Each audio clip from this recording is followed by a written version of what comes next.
누가복음 7장 36절로 39절의 말씀을 가지고 예수 앞에 다른 두 사람이라는 제목으로 말씀을 전합니다. 우리 다 같이 한번 인사합니다. 옆 사람과 앞뒤 사람. 그리고 사랑하는 가족들과 함께 인사하실 때 지난 한 주간 동안 평안하십니까? 인사합니다. 지난 한 주간 동안 평안하십니까? 평안하십니까? 평안하십니까? 여러분, 지지난주 금요일 여러분은 무엇을 하셨나요? 너무나 황당한 질문을 드렸죠. 어제 일도 기억이 안 나는데 지지난주 그것도 금요일 무슨 일이 어떻게 있었는지 전혀 기억이 없을 거예요. 혹시 무엇인가에 관심 있는 사람 내가 월드컵 보았나? 할 정도로 아마 생각을 하실 겁니다. 저는 그날을 기억을 하고 있어요. 제가 기억력 나쁜 거 여러분 잘 아시죠? 그럼에도 불구하고 그날을 제가 기억하고 있는 것은 저는 그날 인천공항에 있었습니다. 아침에 가서 오후 비행기를 타고 왔어요. 이유는 오늘 여러분 주보에 올린 그 글에 잠깐 소개를 했습니다만 태풍 7호, 8호 영향 때문에 저희가 손주들과 손주들은 일본도 처음이지만 한국도 처음 가는 거거든요. 처음 그래서 한국을 방문해서 한국에서 이제 월요일부터 토요일까지 지내고 토요일에 이제 들어오는 일정이었는데 태풍 7, 8호가 비행기 도착 시간하고 똑같이 나리따에 오는 거예요. 그러니까 혹시 또 모르잖아. 결항이 될 수도 있으니까 그 리스크를 줄이기 위해서 저는 전날 금요일 비행기를 잡아가지고 이제 오는 과정이었습니다. 근데 아시아나는 대기하고 있다가 결과적으로 자리가 없어서 못 탔고, 그 다음에 1시 비행기인 대한항공으로 가서 기다리다 대기 하다가 마지막 한 1시간도 안 남았어. 그 시간 남겨두고 자리가 하나가 빈 거야. 근데 그 자리도 그냥 정상적으로 빈 것이 아니라 환승하는 사람이 그 시간에까지 못 온 거야. 그러니까 급히 나를 불러가지고 그 비행기를 태워서 나리따에 오게 돼. 그러니까 그 기다림, 그 초조함의 그 시간이 얼마나 컥했어요. 근데 생각해 보니까 나만이 그런 생각을 하고 있던 것이 아닌 것 같아. 많은 사람들이 내일 태풍을 대비해서 미리 돌아오는 사람이 나뿐만이 아니었던 거야. 그러니까 자리가 없는 거야. 그런데 감사하게도 돌아오게 됐어요. 그리고 제가 와서 이제 토요일을 지나면서 금요일 날 먹었던 식사. 여러분 그 혼밥이 뭔지 아세요? 혼밥? 집사님은 신세대네. 혼밥이. 권사님 혹시 아세요? 혼밥? 모르잖아, 봐. 혼밥이, 저도 몰라요. 혼밥이 혼자 밥 먹는 걸 혼밥이란데. 하여튼, 그렇게 혼밥을 하고 있는 것. 야, 참, 사람이 늘 가서 애들하고 부쩍부쩍하고 있다가, 집사람하고 있다가 혼자 뭔가 먹으려니까 더군다나 남자가 더 그렇잖아. 야, 그냥 그 봉투에 든 북어 그거 그냥 따라가지고 데펴가지고 밥 말아가지고 그리고 권사님 만들어놓은 그 김치 하나 알타리 그거 하나 넣고 그냥 먹었어요. 그리고 나서 토요일 집사님께서 그러는 거예요. 목사님, 제가 식사 만들어 갈게요. 전 아침을 다 먹었거든요. 근데 갖고 오셨어요. 그리고 그걸 갖다 이제 점심에 먹는 사진을 너무나 감격스러워서 찍었어요. 그래서 여러분, 그래서 오늘 주보에 실린 글이 뭐냐면 차린 것과 차려준 것. 차린 건 내가 스스로 차린 거고 차려준 것은 이제 집사님이 갖다 주신 거예요. 대비가 돼야 안 돼요? 엄청나게 되죠. 엄청나게. 그래서 제가 좀 글을 썼습니다. 스스로 위하는 것은 본능, 누군가를 위하는 것은 은혜. 본능에 이끌리는 삶은 생존, 은혜에 이끌리는 삶은 공존. 생존을 위한 선택의 궁색, 공존을 위한 선택의 풍성. 궁색의 초라한 자위, 풍성의 충만한 기쁨. 여러분, 제가 이걸 보면서 이 맥주 감사절을 대하는 모습이 생각이 나더라고요. 우리는 2026년 한 해의 반을 지났어요. 그렇죠? 한 해의 반을 지났지만 우리는 우리 스스로가 자신을 위한 삶보다 주께서 나를 위하여 베풀어 주신 삶의 모습이 얼마나 큰지, 그 차이를 제가 이 내가 차린 밥상하고 차려준 밥상, 이것을 통하여 깨닫게 되더라고요.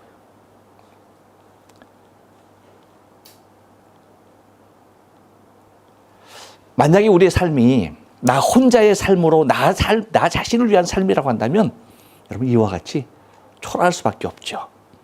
하지만 누군가를 위한 삶이 될 때에 얼마나 풍성해지는지 그게 깨달아지는 거예요.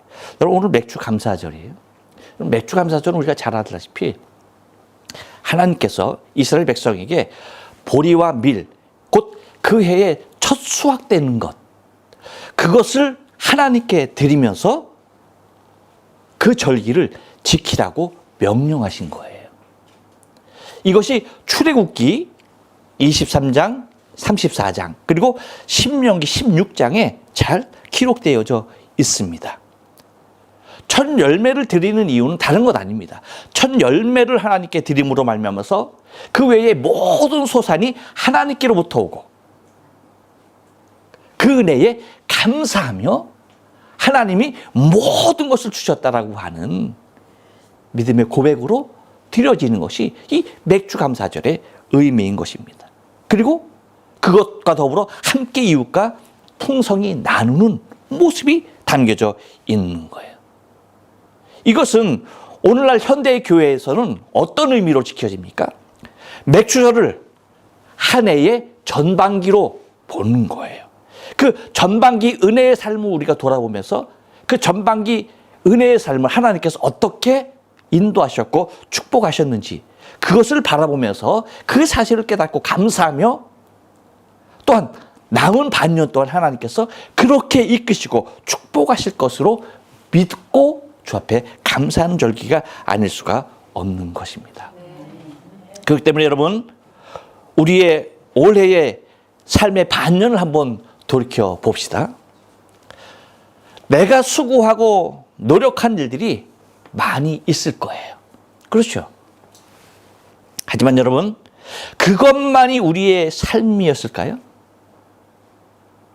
이것이 다라고 말하는 것은요, 우리는 은혜를 모르는 사람의 입에서 나오는 말과도 같은 거예요. 곧 은혜를 모르는 사람들이 그 인생들이 말하는 것과 똑같은 것이라는 거예요. 정말 우리 믿음의 사람들의 입에서 나오는 말은 내가 수고하고 내가 노력하고 내가 애쓴 삶보다 더 풍성하게 하나님께서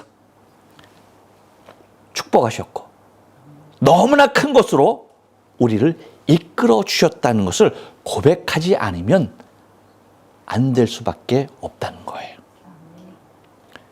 우리가 상상도 못할 일들로 우리가 생각지도 못할 그 엄청난 축복으로 우리를 이끄시는 그 모습을 바라보게 되는 것입니다. 내가 수고하고 내가 노력하고 내가 애쓴 결과보다도 더 하나님은 풍성케 하셨다는 거예요. 또한 합력하여서 선을 이루어 주신 하나님의 은혜를 깨달아 알아야 하는 것입니다. 그래서 그 은혜 앞에서는 우리의 인생의 자랑은 그 어디에도 자리할 수 없다는 사실입니다. 오직 주의 은혜에 감사와 감격에서 주를 향한 찬양만이 있을 뿐 우리의 삶 가운데서 이렇게 이끌어 주시는 하나님을, 우리 주님을 높이는 것이야말로 우리의 삶의 본 모습이 되는 것입니다. 그런데 여러분, 아직도 예수를 만나지 못한 사람들은요, 그들의 삶은 나 자신이 나 스스로를 위하는 삶을 지금도 살아가고 있다는 것입니다. 세상은 인생에 있어서 스스로를 위한 삶을 매우 가치 있고 위대하게 생각합니다. 하지만 우리 신앙인의 입장에서는 이것만큼 위험하고 이것만큼 고독하고 초라한 모습 또한 없다는 사실입니다. 왜? 내가 곧 나 스스로를 위하여 산다? 이것은 어쩌면 당연하다라고 말할 수 있고 누구나 다 그렇게 말하는 것에 대하여 이의를 달 사람은 없어요. 그런데 여러분, 한번 생각해 보세요. 내 스스로가 나 스스로를 위하여 산다? 너무 힘들지 않을까요? 외롭지 않은가요? 고독하지 않겠습니까? 여러분, 혼밥 하나만으로도, 혼자서 밥 먹는 거 하나만으로도 정말 고독을 느끼는데, 그냥 어쩔 수 없이 먹을 수밖에 없는 그 느낌이 막 밀려오는데, 나를 위한 것이지만 너무 초라하게 느껴지는데, 혼밥주서도 이러한 고독감을 가져다 주고 있는데, 여러분, 인생 자신이 스스로를 위해서 애쓰고 수고하는 것, 여러분, 이것이 얼마나 고독한 싸움일까 하는 것입니다. 곧 내가 나를 위하여 차린 것과 누군가가 나를 위하여 차려준 것에 대한 엄청난 이 차이가 있듯이, 여러분, 우리가 감사해야 하는 것은 저와 여러분의 인생의 삶 가운데 내가 차린 것 그것만이 존재하는 것이 아니고 누군가가 내 삶을 위하여 진수성찬으로 차려주신 것이 있다는 것입니다. 이것은 한 끼의 식사 정도로 끝나는 것이 아니에요. 무엇입니까? 우리의 영원한 생명이라고 하는 것이에요. 여러분, 오늘도 본문을 통해서 예수님은 두 사람의 만남을 갖고 있습니다. 예수님 앞에 서로 대비되는 전혀 다른 두 사람이 등장하고 있다는 말이죠.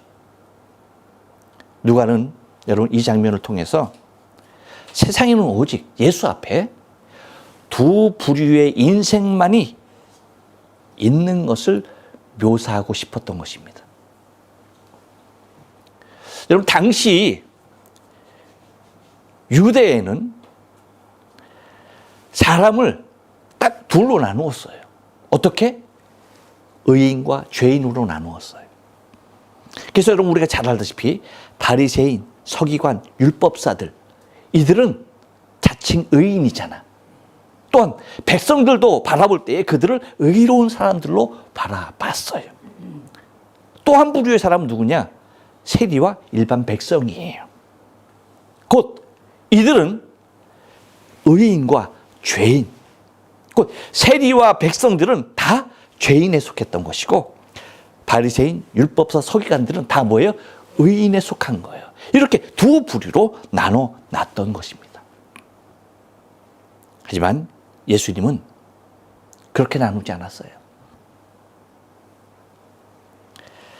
자신이 죄인임을 아는 사람과 자신은 의롭다고 스스로 여기는 사람, 이 두 부류로 나눈 것입니다. 예수님 앞에는 이 두 부류의 사람 외에는 더 이상 그 어떤 부류도 존재하지 않는다는 것이에요. 그렇다면 여러분, 오늘날의 세상은 어떨까요? 가진 자와 못 가진 자, 충성한 자와 그렇지 못한 자, 이렇게 나뉩니까? 아닙니다. 주님은 오늘날의 세상도 마찬가지로 나누십니다. 어떻게 해요? 지금도 오직 자신을 죄인으로 인정하는 사람과 그렇지 않는 사람, 이 두 부류로 나누고 계시는 것입니다.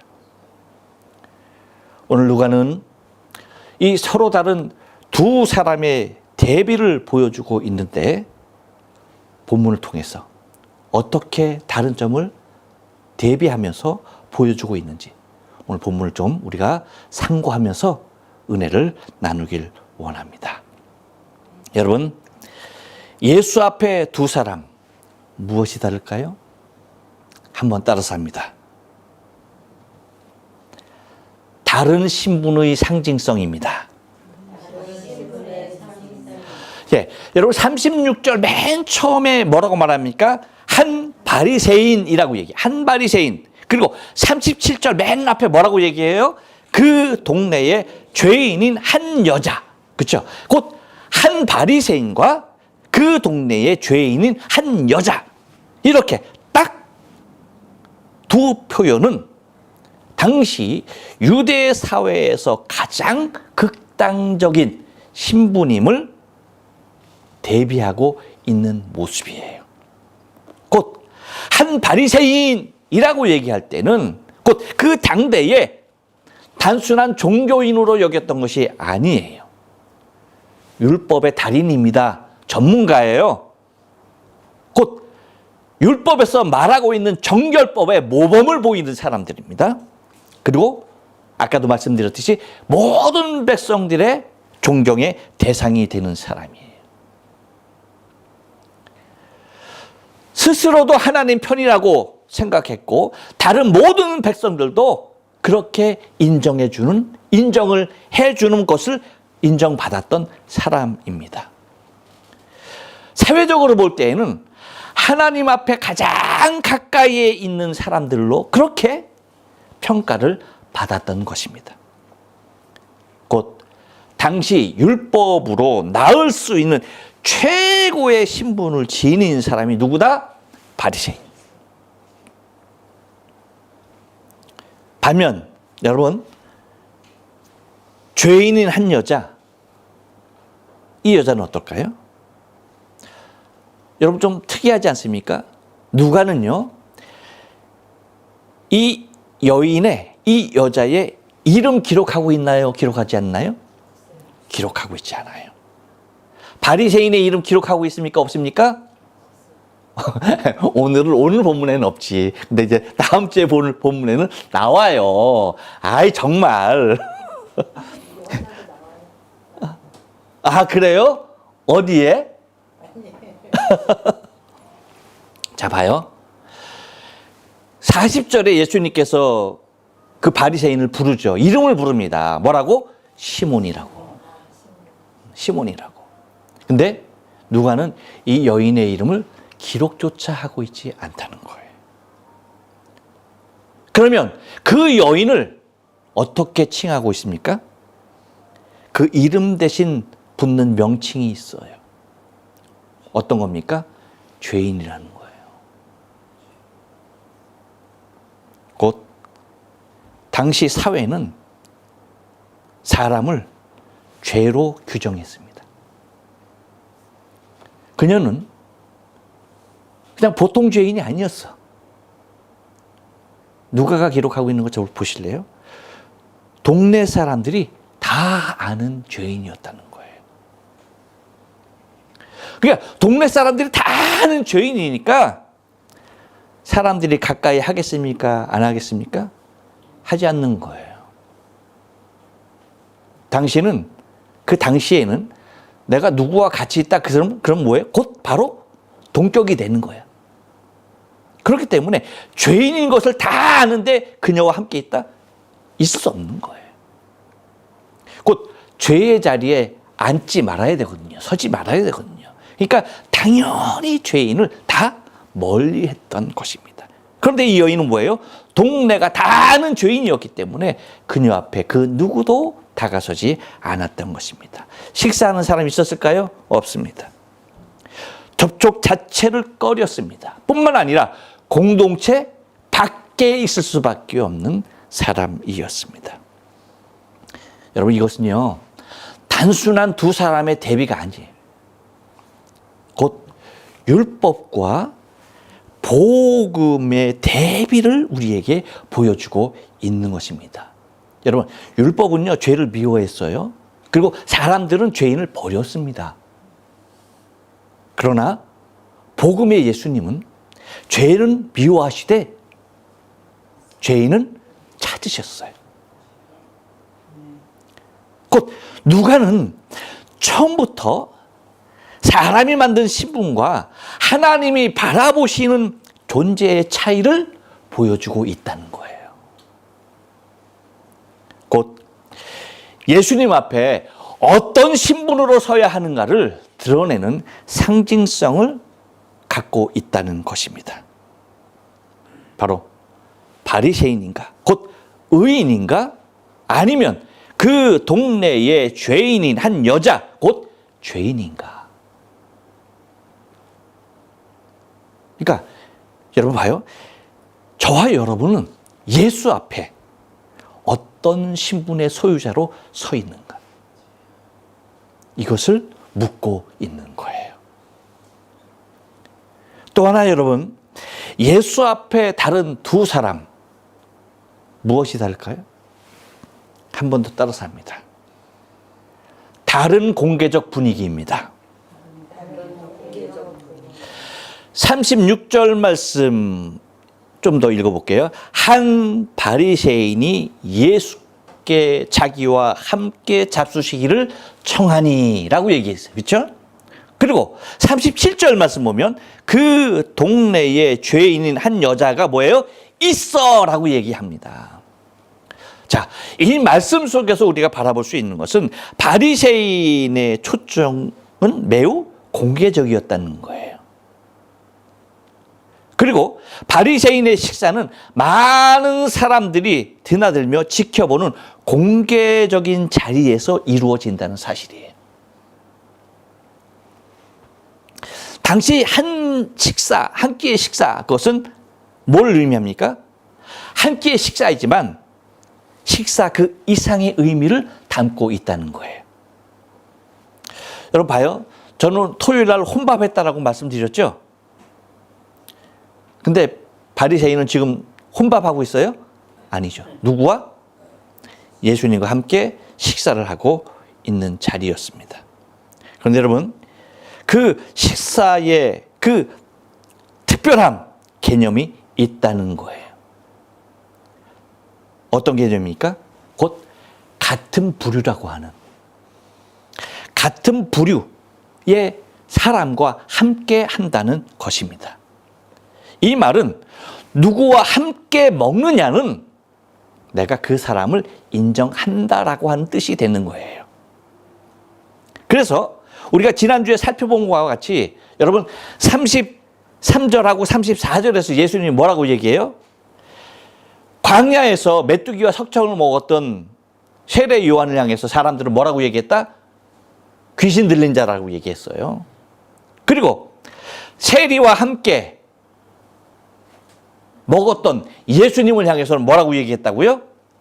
세리와 죄인의 친구다라고 그렇게 말을 했다는 거예요. 곧 누구와 함께 하느냐에 따라서 미친 사람도 되는 것이고 죄인도 되는 것이고 의인도 되는 거예요.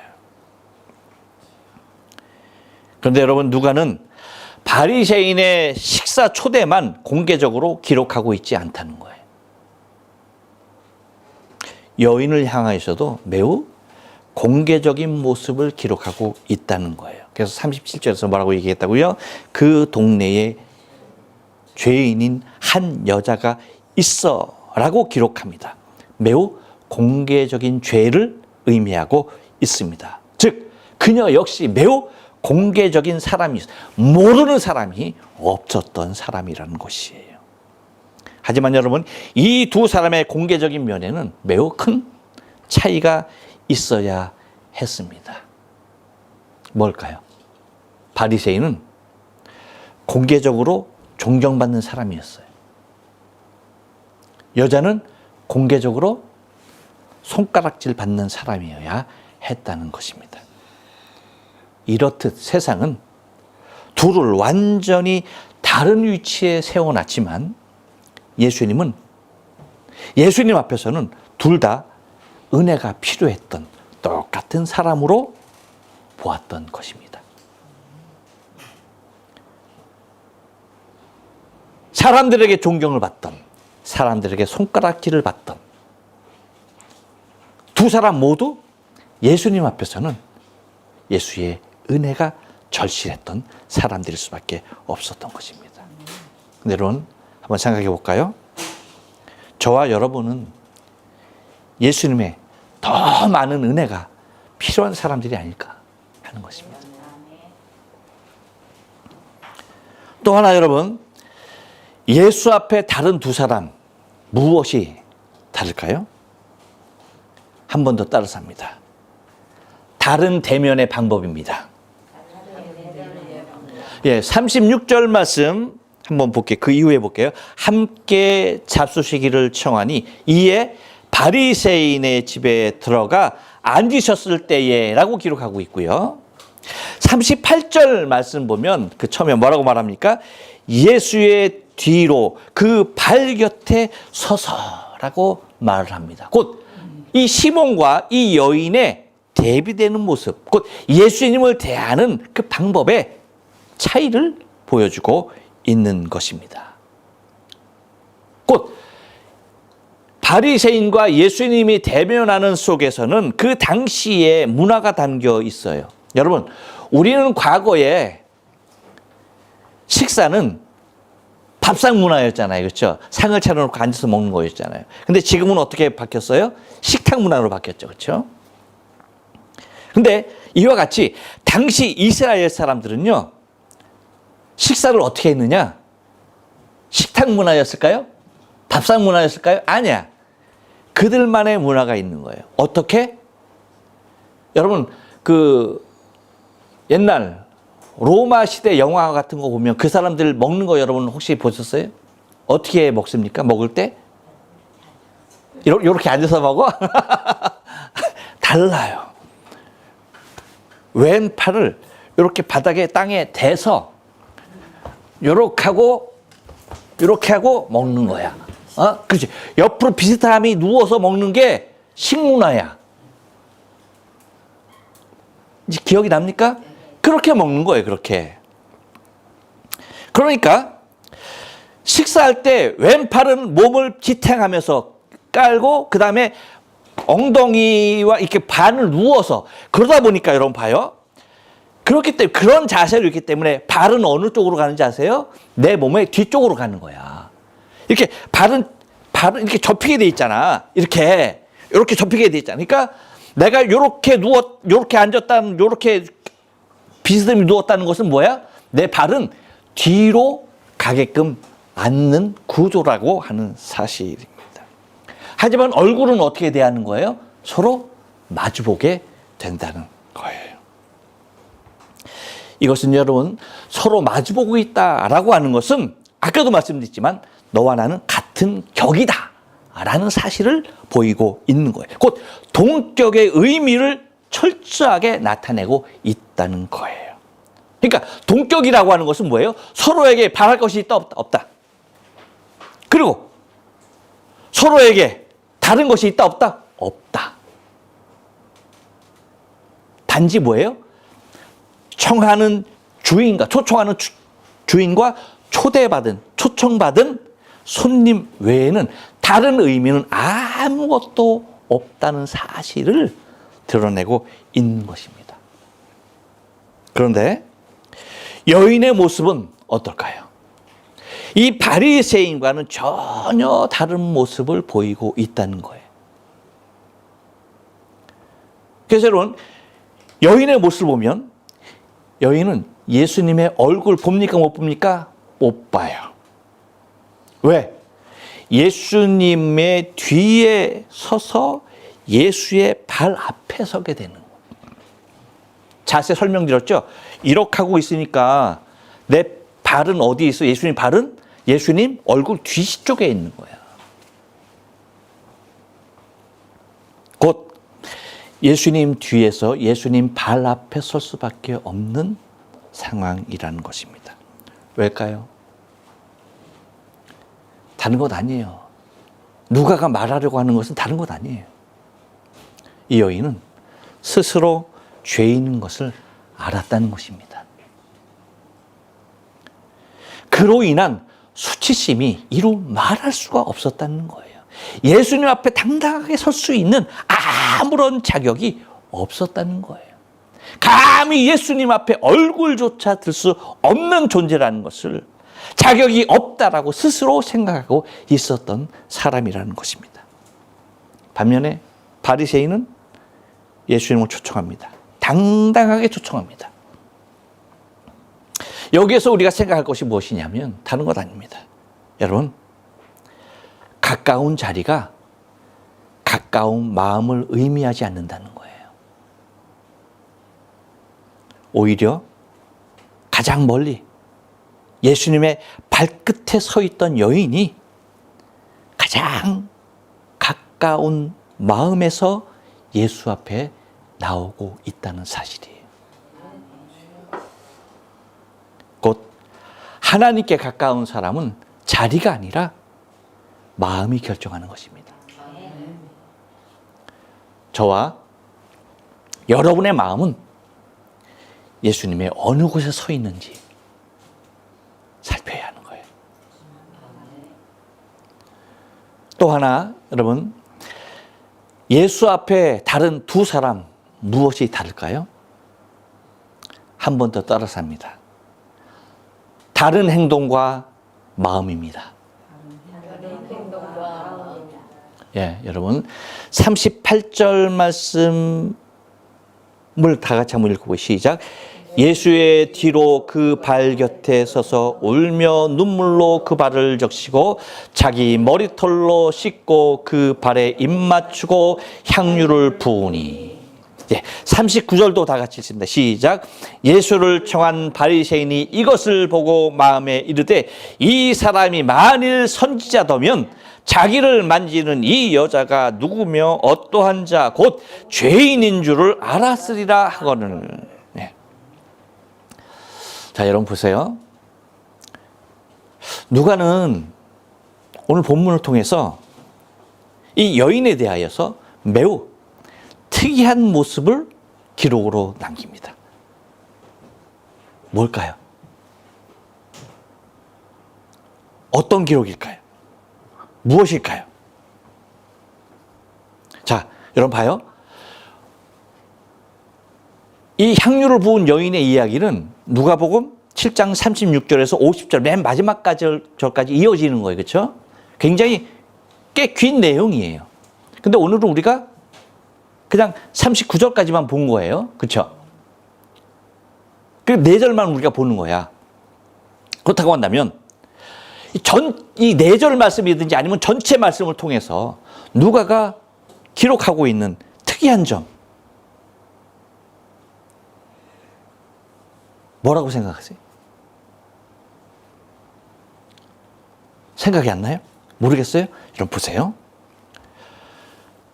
본문의 사실 주인공이라고 한다면 누구일 수밖에 없는 거예요? 향유를 부은 여인이죠. 그렇죠? 이 여인입니다. 여러분, 어떤 드라마가 되었던 어떤 영화가 되었던 주인공 하면은 여러분 그 주인공이 벙어리가 아닌 이상 가장 많은 대사가 있겠죠. 그렇죠? 근데 본문의 주인공에도 불구하고 한마디의 대사도 주어지지 않았다는 거예요. 단 한마디도 적지 않았어요. 여인이 자신의 입을 통하여 나오는 말은 단 한 단어도 없다는 거예요.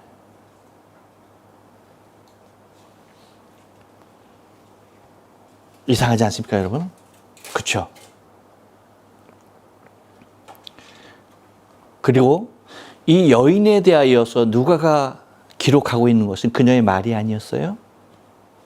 무엇일까요? 그렇죠. 그녀의 행동이었어요. 여인은 말이 없습니다. 대신에 눈물이 말을 합니다. 그래서 어떻게 기록하고 있습니까? 누가는 그의 행동을 기록하고 있는데 어떻게 했다라고 얘기해요? 울며라고 얘기해요. 울었다라고 기록하고 있습니다. 또한 눈물로 그 발을 적셨다라고 말을 해요. 또 하나는 뭡니까? 자기 머리털로 씻었다라고 말을 합니다. 그리고 또 뭡니까? 계속해서 그 발에 입을 맞추었다는 거예요. 그리고 마지막으로 뭐라고 얘기합니까? 향유를 부었다는 것입니다. 이렇듯 여러분, 누가는 그녀의 말이 아닌 그 여인의 행동을 기록함을 통하여서 우리에게 주는 메시지가 있다는 거예요. 곧 여러분, 우리가 하나님 앞에 받는 은혜는 우리가 어떠한 화려한 말로 통하여서 우리에게 찾아오는 것이 아니에요. 주님이 우리에게 관심을 보이는 것은 우리의 말이 아니라는 거예요.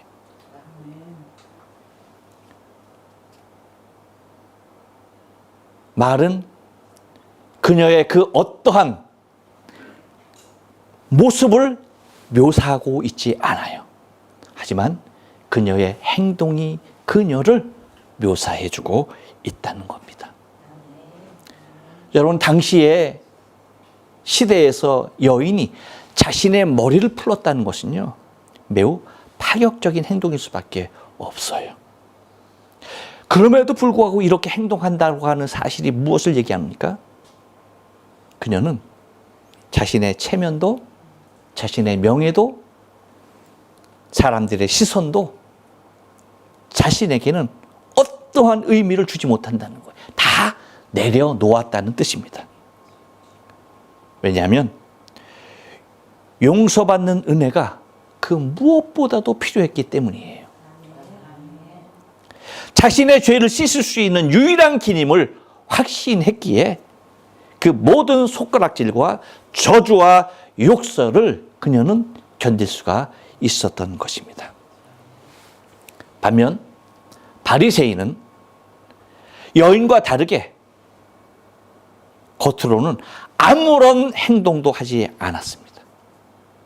여기에 대하여서 예수님께서는 여인과 하나하나 비교해 가면서 지적을 해 주십니다. 그래서 우리가 다음 주에 볼 말씀이지만 44절에서 뭐라고 말합니까? 네가 내 집에 들어올 때에 너는 내게 발 씻을 물도 주지 아니했다. 그뿐입니까? 너는 내게 입 맞추지도 아니하였다. 그리고 뭐라고 말합니까? 46절에서는 너는 내 머리에 감람류도 붓지 아니하였다. 곧 그는 예수께 그 어떠한 행동도 하지 않았습니다. 오히려 누가는 그의 마음을 기록해 놓습니다. 그래서 뭐라고 기록하고 있어요? 마음에 이르되라고 얘기해요. 마음에 이르되. 곧 입으로는 예수님을 초청했지만 마음으로는 예수님도 여인도 모두 판단의 대상으로 삼았던 것입니다. 여인은 자신의 죄 때문에 울었고 바리새인은 남의 죄를 보며 판단했던 것입니다. 여인은 자신을 낮추었고 바리새인은 자신을 높였던 것입니다. 그리고 예수를 아무리 높게 봐도 뭐라고 보는 거예요? 선지자로밖에는 여기지 못하는 겁니다. 그것도 자신과 똑같은 시선으로 여인을 바라보는 자로 이것을 보고 마음에 이르되 이 사람이 만일 선지자라면 자기를 만지는 이 여자가 누구며 어떠한 자 곧 죄인인 줄 알았으리라 라고 그렇게 스스로 생각했던 것입니다.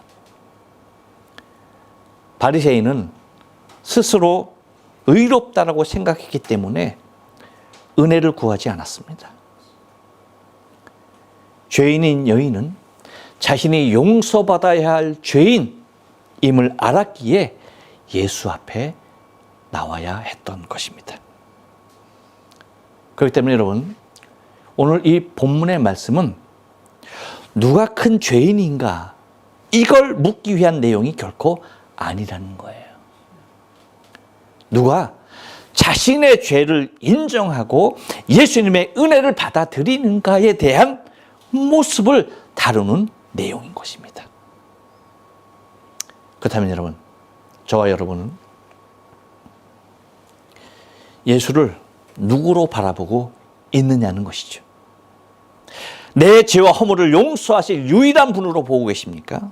아니면 나와 똑같은 생각을 가진 인간으로 바라보고 있습니까?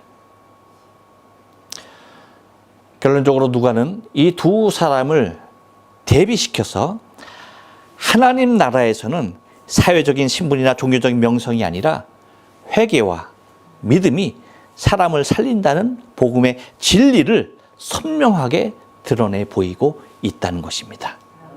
이러한 흐름은 이제 예수님의 비유로 다음 주에 있을 그 비유로 더 많이 용서받은 자가 더 많이 사랑할 수밖에 없다라고 하는 결정적인 선언을 하게 되는 것입니다. 기대하시라 개봉 박도. 네, 기도하시겠습니다.